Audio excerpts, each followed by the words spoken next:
Hi எல்லாருக்கும் வணக்கம். இன்றைக்கி என்ன பார்க்க போகிறோன்னா குக்கிங் வீடியோ தான். மீன் குழம்பு வைக்கலான்னு சொல்லி பிளான் பண்ணியிருக்கோம். ஸோ வாங்க எப்படி செய்கிறதுன்னு பார்ப்போம். யுகன் காலையிலேருந்தே மீன் வேணும்னு கேட்டுகிட்டே இருந்தான். மீன்னு சொல்ல தெரியாது, மீன் சொல்லிகிட்டு இருந்தான். அதனால தான் இன்றைக்கி மீன் குழம்பு வைக்கலான்னு சொல்லி பிளான் பண்ணியிருந்தோம்.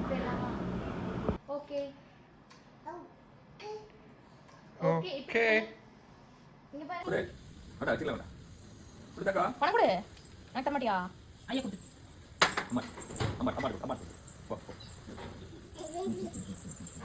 கொடு. தரமாட்டியா? அம்மா கொடு. கொடு. தரமாட்டியா? மீன் மார்க்கெட்டுக்கு கிளம்பி வந்துட்டோம். இது வந்து பேபி வஞ்சரம்னு சொல்லுவாங்க இந்த ஃபிஷ்ஷு. இது யுகனுக்கு வேண்டி வாங்கினோம். இது வந்து வேற ஒரு மீன் சாப்பிட்டுட்டு இருக்கும்போது மாட்டிச்சு போல். அதை காமிச்சிட்டு இருந்தேன் யுகனுக்கு.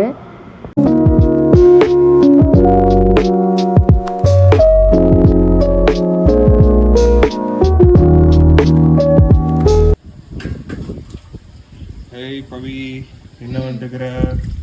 மீன் கழுவிட்டு இருக்கேன். ஓ மீனா? எனக்கா இல்ல யுகனுக்கா? யுகனுக்கு. அப்போ எனக்கு வாய்ப்பே இல்லை. அடே only for Yugan. Okay okay.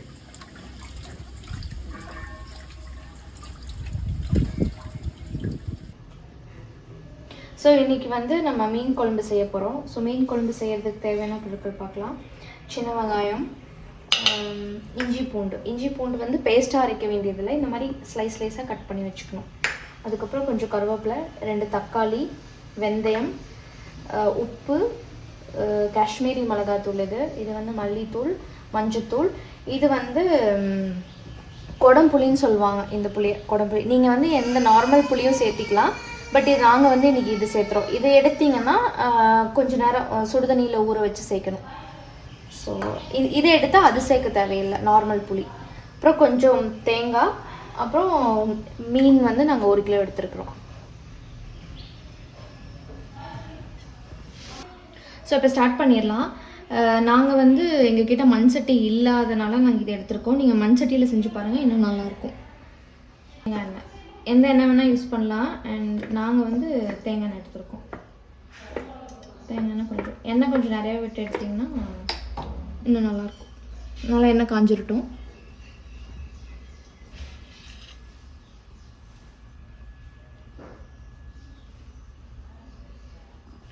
So எண்ணெய் நல்லா காஞ்சிருச்சு. இப்போ சின்ன வெங்காயம் சேர்த்துக்கலாம்.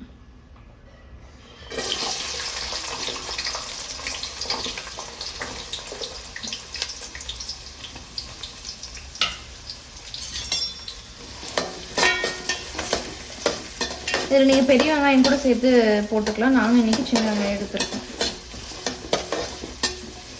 எண்ணெய் கொஞ்சம் நல்லா வணங்கணும்.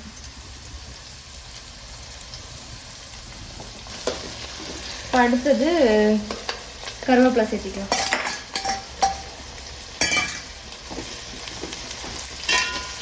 இந்த கருவேப்பிலை கூடயே நீங்கள் இஞ்சியும் பூண்டும் சேர்த்திக்கலாம். இது வந்து நான் ஆல்ரெடி சொன்ன மாதிரி நீட்டமாக கட் பண்ணி எடுத்துக்கணும்.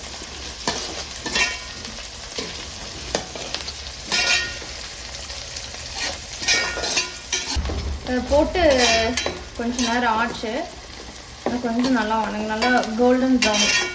ரொம்ப வணங்க வேண்டியதில்லை, ஓரளவுக்கு நார்மலாக மீடியம். கொஞ்சம் அந்த கலர் மாறின விட்டு அடுத்த சேர்த்துக்கலாம்.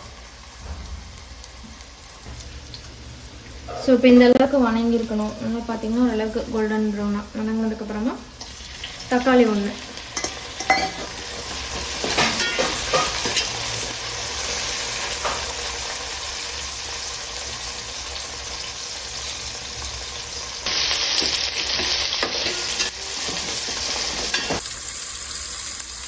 தக்காளி போட்டு விட்டு நல்லா வணங்க விட்டு 1 டீஸ்பூன் மஞ்சத்தூள்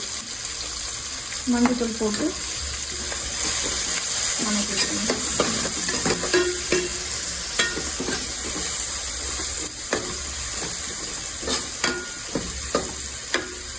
மஞ்சள் போட்டு நல்லா வணக்க விட்டு தேங்காய் சேர்த்துக்கலாம்.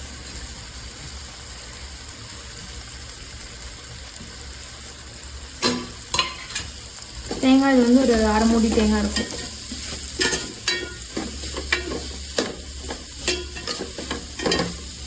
தேங்காய் துருவி சேர்த்து நல்லா வதக்கிக்கலாம். தேங்காய் சேர்த்து விட்டு ஒரு நிமிஷம் நல்லா வதக்கிட்டு ஸ்டவ் ஆஃப் பண்ணிக்கலாம்.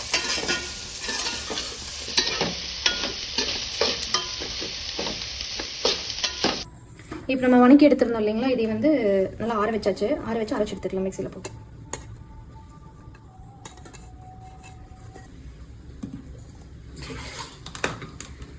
இப்போ நம்ம அரைச்சி எடுத்தாச்சு அந்த விழுது. இப்போ அடுத்தது நம்ம குழம்புக்கு தாளித்து விட்டுக்கலாம். அதுக்கு நான் மறுபடியும் தேங்காய் எண்ணெய் தான் சேர்த்திருக்கேன். நீங்கள் எந்த எண்ணெய் வேணாலும் சேர்க்கலாம். எண்ணெய் நல்லா காஞ்சிருச்சு. காஞ்சி விட்டு கொஞ்சமாக வெந்தயம், இது ஆப்ஷனல் தான், நீங்கள் வேணால் சேர்த்திக்கலாம். வெந்தயம் வந்து கருகிடக்கூடாது. வெந்தயம் போட்டோன்னே வணக்கிறதுக்கு கொஞ்சம் சின்ன வெங்காயம்,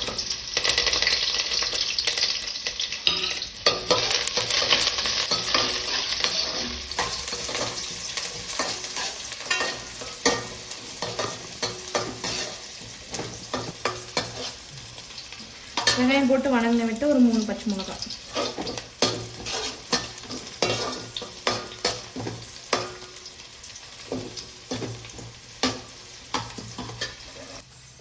ஹாய், ஃபிஷ் வேணுமா? ஃபிஷ் வேணுமா?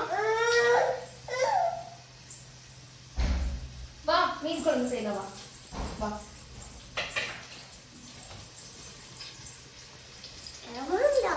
இந்த அகும்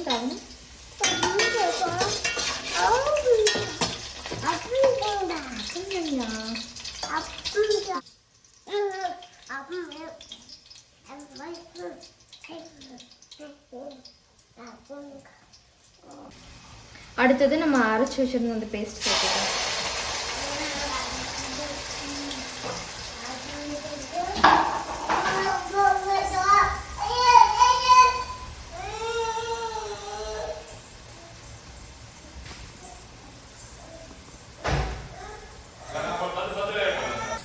மசாலா போட்டு விட்டு இது வந்து மல்லித்தூள் ஒரு 3 ஸ்பூன், அப்புறம் இது காஷ்மீரி மிளகாய் தூள் இது ஒரு 2 ஸ்பூன்.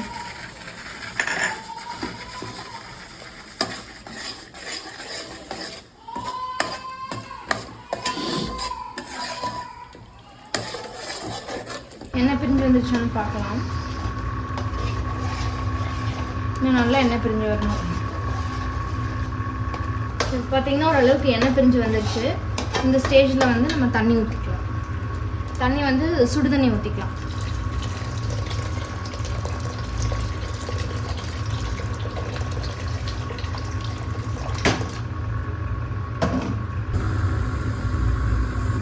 லைட்டாக உப்பு சேர்த்துக்கலாம்.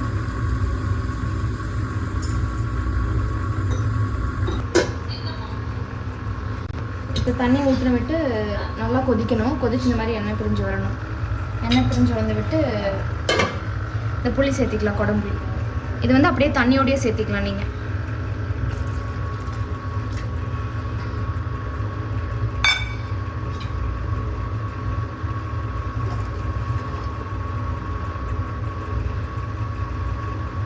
இப்போ அந்த புளி வந்து நம்ம ஏற்கனவே சுடுதண்ணியில் வேக வச்சனால அது நல்லா அதுலேயே ஓரளவுக்கு வெந்திருக்கும். அதனால் இதை ஊற்றிட்டு ஒரு 2 நிமிஷம் விட்டுறலாம் உள்ள. நிறைய பேர் நினைப்பீங்க எதுக்காக குடம்புளி சேர்த்திருக்கோம் அப்படின்னு. குடம்புளி வந்து நாங்கள் ஒரு நாள் செஞ்சு பார்த்துருந்தப்போ பர்சனலாக எங்களுக்கு அந்த டேஸ்ட் பிடிச்சிருந்தனால நாங்கள் அதை சேர்த்திருக்கோம். இது வந்து அந்த குழம்போட அந்த ஃபிஷ்ஷோட அந்த கவிச்சி ஸ்மெல்லும் வராது நீங்கள் இந்த குடம்புளி சேர்த்துனீங்கன்னா. அது போக அதில் நிறைய ஹெல்த் பெனிஃபிட்ஸ் இருக்குது. அதனால் நீங்களும் இதை சேர்த்து ட்ரை பண்ணி பாருங்கள், ரொம்ப நல்லாயிருக்கும். இந்த புளி வந்து அப்படியே சாப்பிட்டுக்கலாம். நம்ம ஃபிஷ்ஷு சாப்பிட்ற மாதிரி அந்த புளியும் எடுத்து சாப்பிட்டுக்கலாம். இப்போ அடுத்தது வந்து ஒரு தக்காளி சேர்த்துக்கலாம் கட் பண்ணி. தக்காளி இது கடைசியாக சேர்த்து பாருங்கள், இதுவும் நல்லாயிருக்கும்.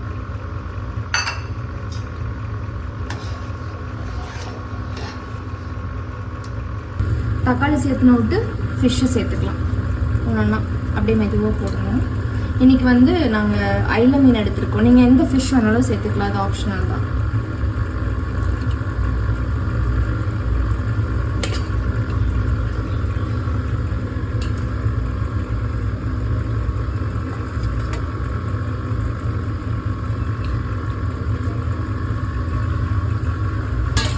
சேர்த்துட்டு அதிகமாக கிளறக்கூடாது, அப்படியே லைட்டாக அது அப்படியே உள்ளே போகிற மாதிரி மட்டும் தள்ளி விட்டால் போதும். கிளறினீங்கன்னா உடஞ்சிரும் ஃபிஷ்ஷு, அதனால நீங்கள் கிளறக்கூடாது. அவ்வளோதான், மீன் சேர்த்தாச்சு. இப்போ மீன் சேர்த்து ஒரு 2 to 3 நிமிஷம் ஆயிருக்கும்னு நினைக்கிறேன். அடுத்தது கொஞ்சம் பச்சை கருவேப்பிலை சேர்த்துட்டு ஆஃப் பண்ணிடலாம். அவ்வளோதான், மீன் குழம்பு ரெடி.